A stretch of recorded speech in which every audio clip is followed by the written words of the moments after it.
तुम्ही आकाशवाणीवरती काहीतरी लिहिलं संभाजी महाराजांविषयी आणि तिथं गायलं, कृपया आम्हाला ऐकायचंय, कारण की संभाजी महाराजांवरती ऐकायला मिळतं. धर्मवीर शंभू महाराज, धर्मवीर शंभू महाराज, शिवसूर्य तेज शिवाचे ओज, स्वराज्य रक्षुनीवर दिले, राज धर्माचे पालन केले, धर्मात्सव प्राणही अर्पिले.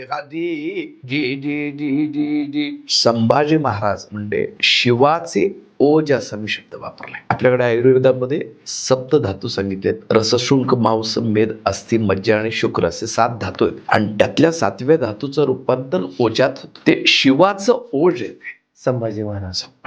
याच्यापेक्षा संभाजी महाराज आणखीन काय काय सांगितले पाहिजे की खरंच जर संभाजी महाराजांनी त्यावेळी शिवाजी महाराजांच्या विचारांनी जर ते चालले असते, काही गोष्टींचा निर्णय घेतला असता आणि पळवाट काढली असती त्यांनी औरंगजेबाला फाडलाच असता. गोरिला वॉर जर केलं असतं, त्यांनी जो केलं असतं ना, तर मग पण प्रत्येकाचा एक वेगळा भास.